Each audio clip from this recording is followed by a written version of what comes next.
Podcasting can open up doors, not just for clients to find you or to come further into your world, but for you to expand your brand and like what you're doing. If, speaking or hosting something is kind of on your radar, a podcast is a good first step to all of that, because you just never know what can happen from getting on the mic, starting to share your voice, refining your voice, figuring out what it is you really love talking about and who you love talking to, and then meeting all these people. You just never know what can come from it.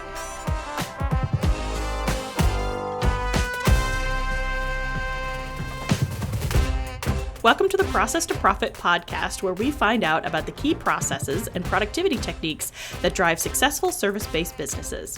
Whether you're just starting out or looking to scale, join us as we uncover practical strategies to streamline your operations and help you make more money by boosting your profitability. I'm your host, Lauren Glynn. Let's go ahead and get started. My guest today is Abby O'Sullivan. Abby is the co-founder of Wonder Podcast Productions, a full podcast management agency that helps business owners make money from their podcasts while saving them time on their task list. She's passionate about supporting fellow women business owners and sharing their voice, expertise, and experiences to connect with and further your impact in your community. Abby's love of podcasting also extends into hosting 2 shows, There She Grows and the Beauty Pro Wellness Podcast. Abby, thank you so much for being here today. Thanks for having me, Lauren. I am excited to be here and to chat with you about podcasting. Ironic, we're talking about podcasting on a podcast. So meta. Well, so I gave your bio. Yeah, right.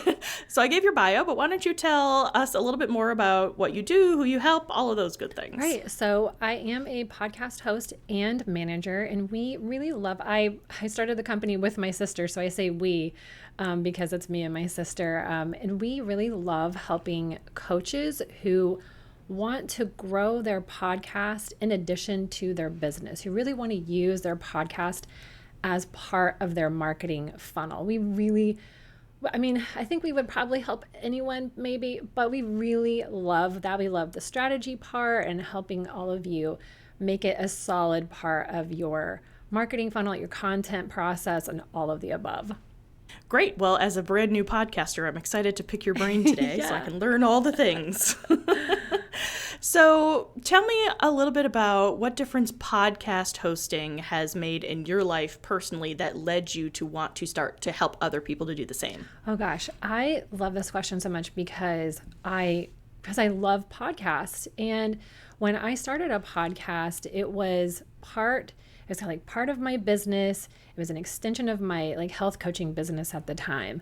And it was a way for me to just really express myself and my personality in a totally different way, but also the same way that I've done in my beauty career. I've been an esthetician for over 15 years. And there's a lot of stories told with your clients on the table over the years. I've been single. There's a lot of this and that, divorce, blah, blah, blah. So it was a way for me to bring kind of what I was already doing and really infuse my personality into a piece of content that can then be shared, across social media. It can be used to build the business or to just nurture your audience. And I love that you can also find other opportunities within podcasting. So it's not just about me getting to express myself. You get to network with other people like yourself, meeting through threads, then getting to know each other. Maybe we get to collab later down the road, maybe not, maybe whatever. But also getting speaking engagements. So I love that podcasting can open up doors, not just for clients to find you or to come further into your world, but for you to expand your brand and what you're doing. If, speaking or hosting something is kind of on your radar, a podcast is a good first step to all of that, because you just never know what can happen from getting on the mic, starting to share your voice, refining your voice, figuring out what it is you really love talking about and who you love talking to, and then meeting all these people. You just never know what can come from it. Yeah, I've been finding that I've been meeting some really great people, both by being on their podcasts and by having them on mine. Mm-hmm. So, it's a really great way, like you said, to expand your network and just meet new people. I have found, and I'd be interested to hear your thoughts on this, that I started my podcast, after being in business for a while. I had already been doing some networking. I had already been sort of casting the net around. And so that really helped me to reach back out to those people and say, hey, I'm starting a podcast. Would you mind being on it? Do you want to be a guest? What would you recommend for people who are just starting out? Do you think that they should focus on a podcast first in their business? Or is that something that should maybe come later after a little bit more experience and a little bit more of a network already existing? I think that if you have the drive to start a podcast and you create a plan for consistency and you have a pretty clear idea of what you want to do with your podcast, like what the theme of your podcast is, I would say go for it, because I also do encourage people to do solo episodes. Like, you're the expert, you're really who your audience is coming to listen to. So make sure you're doing some solo episodes. And then you can also kind of like get your processes down and get a feel for how things are working. But there is something to be said for having a little bit more experience and clarity in your business too. Because if you don't really know why, like, that there's not an anchor there for your podcast, sometimes it's easier for people to let it go by the wayside, fall behind, and then completely fall off. And then they're like, oh gosh, like I need to get back to it or whatever. So I think it can kind of go both ways. Like there's definitely something to be said for having a little bit, I don't know if the network matters as much, but there's definitely something to be said for knowing what the heck you want to do in your business and how your podcast fits in that way. I mean, you can be like me and just be like, listen, I just want to start one because it's a creative outlet for me. This is what I want to talk about. And then kind of like figure it out. But I have had a podcast before. I'm talking about like my most recent podcast where it was like, I want to expand what I'm talking about. I'm so niched down in this other one. I want to expand what I'm talking about. And now a couple months in, I'm like, okay, actually, I know what direction I want to take now. So, but it's also not completely totally like related to what I do business wise too. So it's kind of a different example. I do it because I love it. And then also it can be part of the business and it will be eventually. But I would say like to really get that consistency, like there kind of needs to be that anchor. It's for long answer to that question. Well, yeah. And the other thing I think I have found is that I didn't really understand my customer when I was first starting. Like I knew that I wanted to help people with processes. I thought I wanted to help them with technology, but I found in the course of my business that talking about technology doesn't resonate with people, but talking about process and productivity does resonate with people. And so I think if I had started my podcast earlier, I probably would have been talking about things that people didn't care about because I didn't really understand it. Yeah. I didn't understand what it was that they actually needed and wanted. Yeah. So like you said, I think there's value in sort of building your business to understand sort of what you want to talk about, but also what your audience wants to hear about so that you're actually providing that value in the podcast. Yes, absolutely. Great point. Because I had started a YouTube channel I was originally doing leadership coaching and found that I was figuring out what I wanted to talk about, but it wasn't really resonating with anyone because I was like, this is what you need to know, but not what they wanted to know. So it was challenging. Yes. It was a very uphill battle. I mean, I do feel like I run into that a little bit. But it's like having different types of audiences too from the different careers that I have had. There's going to be some crossover, but I do feel like I'm at a point where I'm not stepping into a new world, but kind of stepping into a new role, kind of stepping into a new world. And where I feel like some people really seem to want me to talk about the fun stuff, like dating and single life and all of that. I'm like, I mean, like here and there, maybe when it applies, but I don't really want to talk about that as much as maybe people want me to. But I'm also like, is there something there? But I'm like, but we got to, there's a balance. How can I relate it back? Yeah, there's a balance there. Because I'm like, we can talk about relationships as like, a single woman business owner or something like that. I've talked about it in terms of growth. And, it's like once I get one or two of those episodes done, I'm like, I'm good for a while. I don't really want to talk about it. There's just like more growth oriented. I don't want to like put that down, but there's more growth oriented things that I want to talk about than what the dating scene is like. Yeah. As someone who is also single and divorced, I don't know that I want to hear that much about it because I'm living it. So exactly how I feel. I'm like, there's a lot of podcasts that talk about this stuff already. I don't know if I feel the need, but if you want to talk privately, we can jam, but maybe after the recording. Yeah. Okay.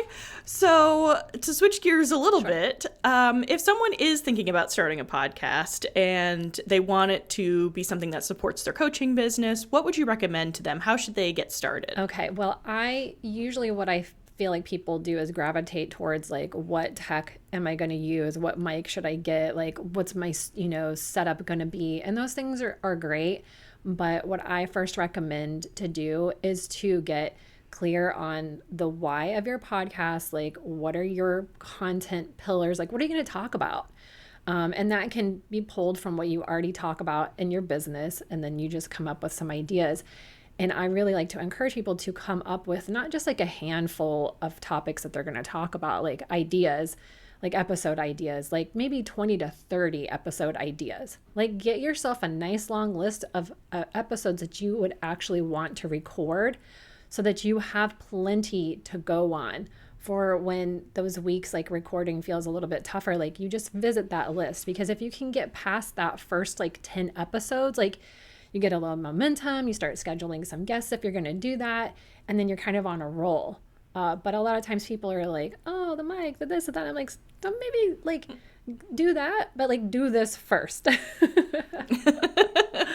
Yeah, focus on what people are going to be hearing, not how they're going to be hearing it. Yeah, and just know how it's going to fit into your business. Like, do you have some resources that you're going to link back? Do you plan to talk about your offers, which if you have a business and you're starting a podcast, you should.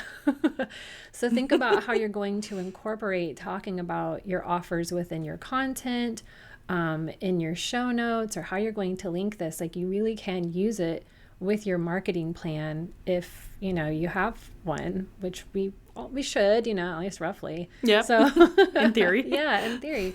And it's okay if you don't feel like you have because I know there are people who are creating courses out there. Maybe they're not really sure, but you probably have some resources that you can link to start to give people you're giving them value through your podcast. So you don't always have to have something else to offer, but it's really cool if you do, and you can just have it in the show notes. It's just something that you can mention, like, hey, if you want to hear more about this, I've got this great resource. You can just hit the show notes and sign up for it.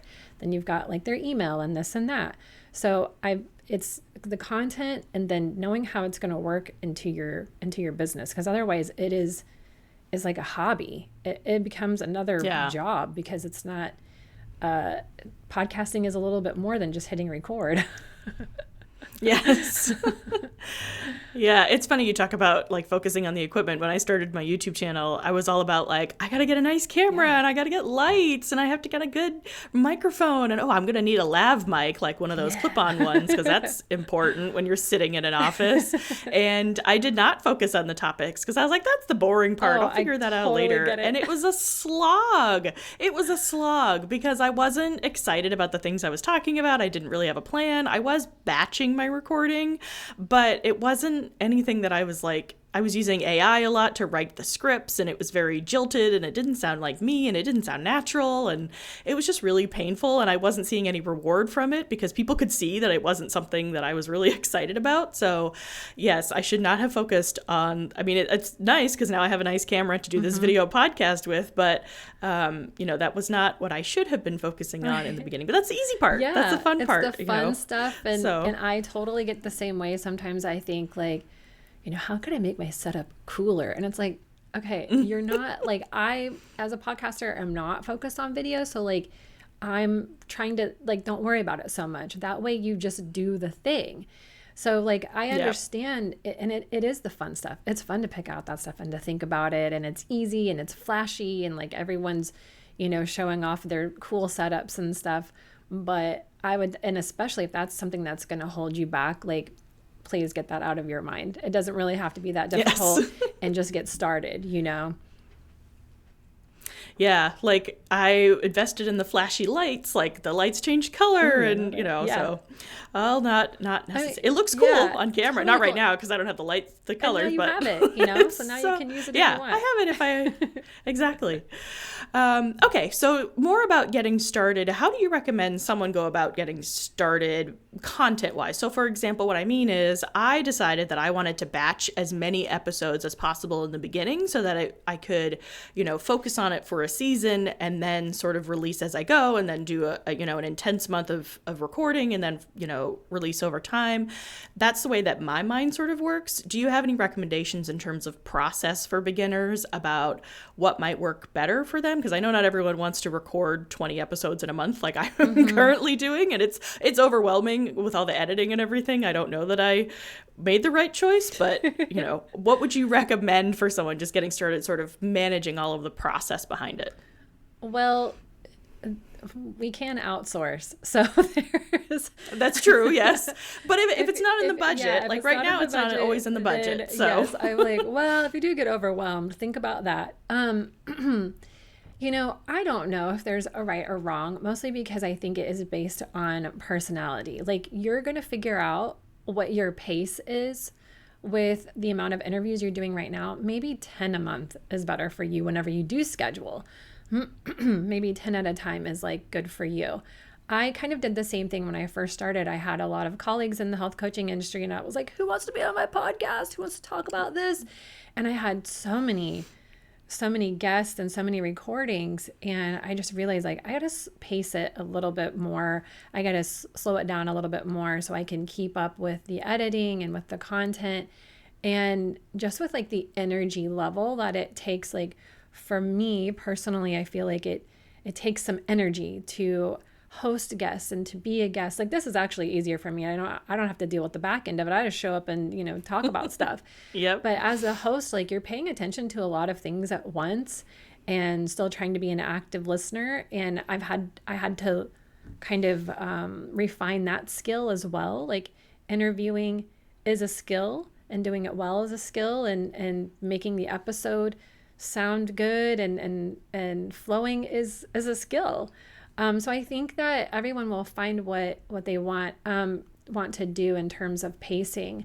I would say like some of the best practices are just to be a few episodes ahead, and if you do record a bunch and you've got some great guests that you want to put out sooner than your solo stuff, then at least you have some solo episodes in the can for whenever maybe you're not feeling it that week or whenever you go back to recording, because some people do seasons and then release it over time. Some people are just going to do year round. Some people want to take the summer off. And what I'm finding is that really it can be done all these different ways. And it like your people are going to be there. Just kind of like communicate with them. If you're doing seasons, like let them know like season 1, like stay tuned for season 2, like blah, blah, blah. And you can do that with your social media and stuff too, and your email newsletters if you use them.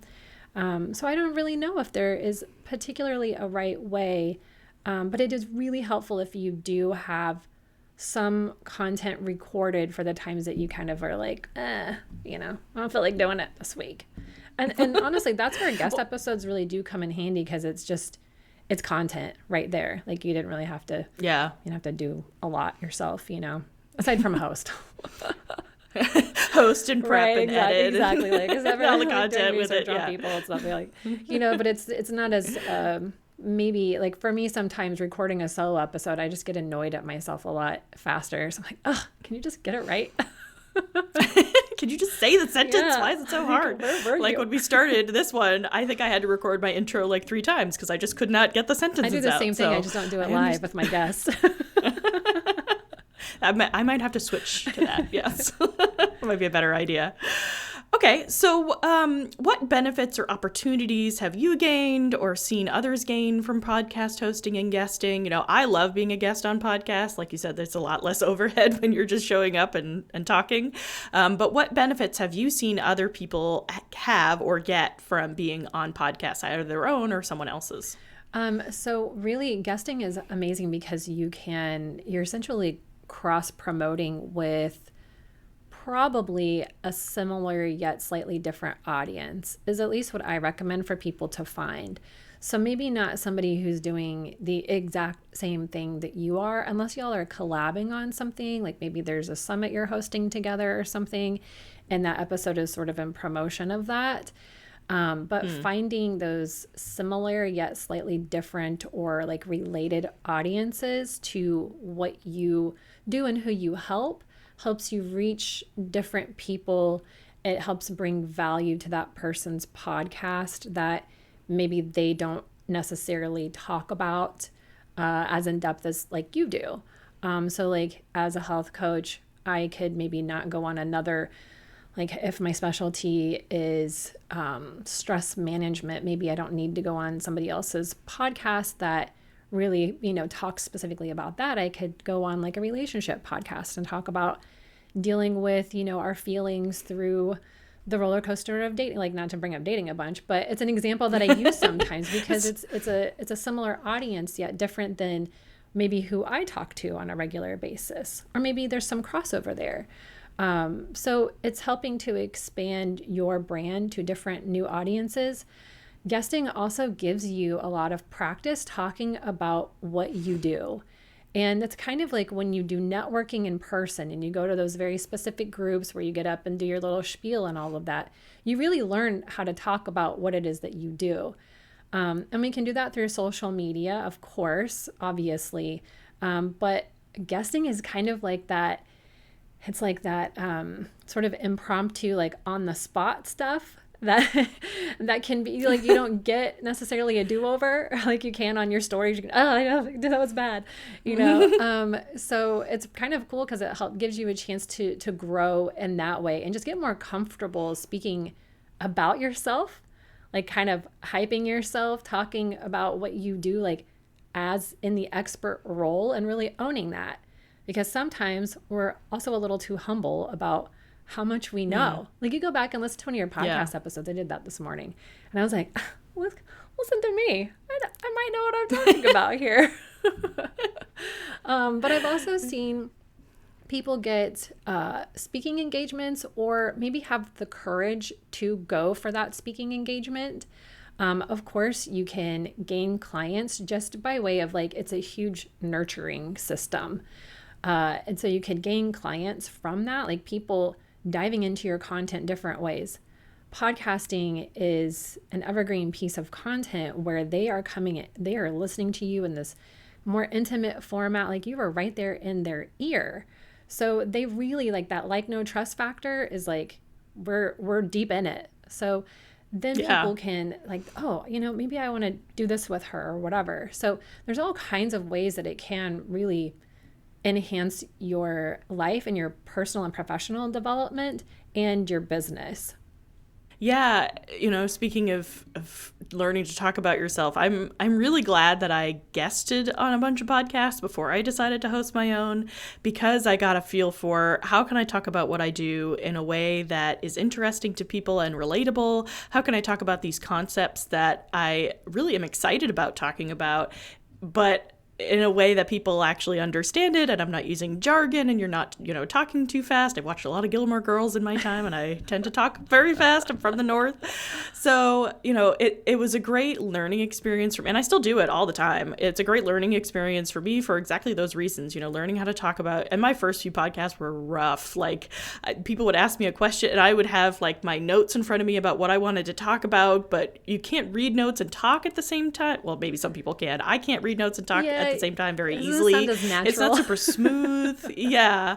But I also didn't want to forget things. So I still have notes when I do, like I have notes in front of me right now while we're talking, and I have notes when I'm on a podcast, but it becomes easier the more you do it and the more you get used to it and the more you feel confident, like you said, about what it is that you're talking about, what it is that you do. So absolutely. And it's totally okay to have notes, just in case anyone is feeling like, it's great to have notes, like do that, like help yourself. And especially like as a host, of course I want to know what my next, I write my questions like intentionally. So those are the things that I want to get out of the interview mostly. And then, we'll see where else it goes. But yeah, it's definitely, it definitely helps build your confidence. Like whether or not they use the video, just being on camera, seeing yourself speak and emote. And I know we do that on social media too.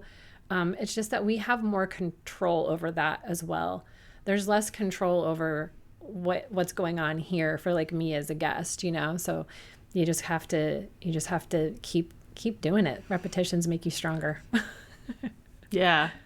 So if I am a coach, I am a coach, but if I were a coach coming to you saying, I really want to do a podcast, but I already feel like I'm creating all of this content, on social media, and I'm doing blog posts and I'm doing all the things, what would you tell me about how podcasting can make content creation easier or simpler, or maybe it won't? I don't know. How does adding a podcast or doing a podcast, maybe you're not adding it, maybe you're swapping, how does that impact your content creation process as someone who is already a service provider and already doing a lot of content creation? Yeah, the whole content creation thing can be such a hamster wheel. And for me, I have experienced burnout just constantly trying to create like a new post, a new this, a new that. And when you think about using, and you can do this with a blog too, but we're talking about podcasting. Let me get a little sip of water here. Sorry, I felt like my throat was going to get scratchy. Don't want to cough in your ear. Let's think about taking the podcast, this long form piece of content, and using it as like it's the whole cake. And we're just going to cut slices from that. And that's all of our content. That's what I like to think, because cake is yummy. So we can visualize that. And you have your blog, you have a newsletter with the transcription and the content from the podcast. And yes, you can use a transcription, obviously, just as it is.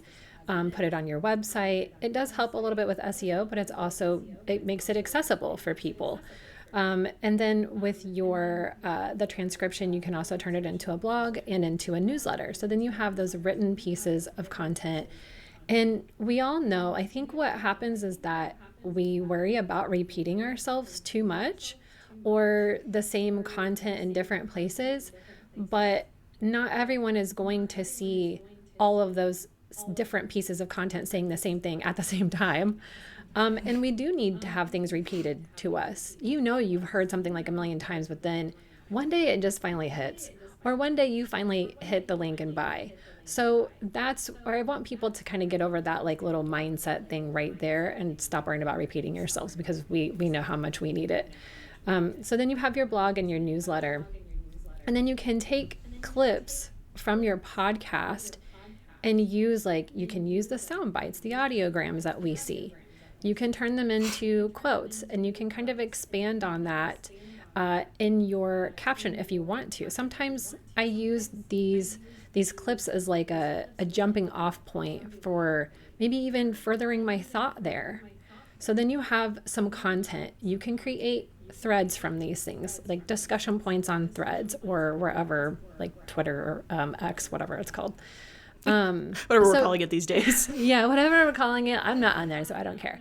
But so like there's a lot you can do there for social media. And then you can also maybe there's some inspiration there for questions for your community to start some engagement in your stories, or if you have a private community, maybe there's something that comes from that podcast that you can bring into the group and open up for discussion.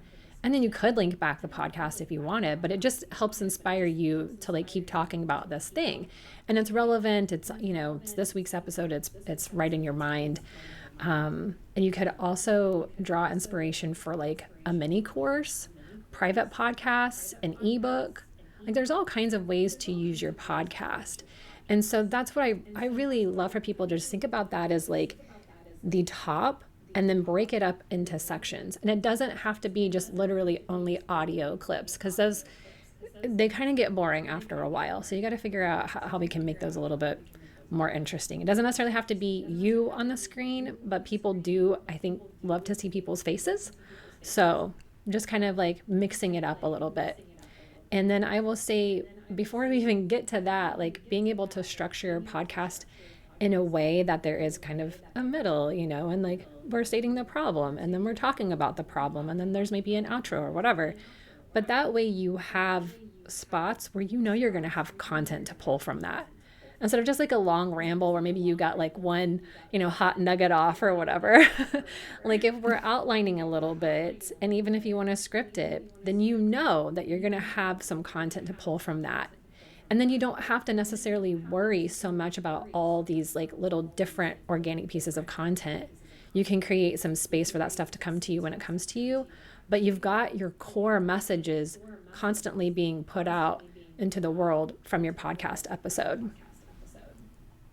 Yeah, I love that. I love the idea of using it to simplify and streamline it all, because it's all, here's the one idea, or not one idea, but, here's the hot topic for the week that I want to talk about that's in my podcast episode. So I'm going to just make everything related to that because it's easier. And that's how I was doing it when I was doing my YouTube channel. Was I would have a topic in the video. I would have a weekly newsletter that would kind of go over the topic. I would have a Monday leadership tip that was related to that same topic, and it maybe came from the video. And then I would have, different social media posts that were all related back to it.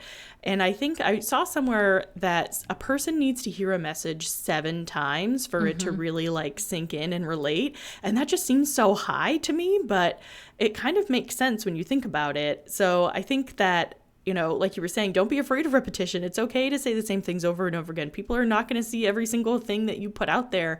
Even your like most dedicated fans are not going to see every single thing that you're producing. And even if they do, it's okay, because you're repeating the important things. You're repeating the things that they have to hear, the things they have to learn in order to make the change that you are trying to inspire them to make. So it's okay to reinforce it multiple times. Yes. Okay. Well, Abby, thank you so much for being here. I really enjoyed our talk. It's good to hear that I'm already kind of doing the right things and some new things that I didn't even consider with my podcast. So, so if people want to get in touch with you or work with you, what is the best way for them to reach out to you? So they can connect with me on Instagram and Threads, and you can connect with me through the professional account Wonder Podcast Pro or my personal account. I really don't mind either way. And the personal account is itsme.abbyo, ABBYO. And that's both on Instagram and Threads. That's where I'm the most active, and I love hanging out with people there. And they can also visit our website to see everything that we offer is www.wonderpodcastproductions.com. Great. I guess if they want to listen to those. like my podcast or whatever, but like, I'm like, you can. There's so many things to remember. Maybe. I'm sure they do. Well, I'll make sure to link it all in the show notes and the video description here on YouTube if you're watching on YouTube.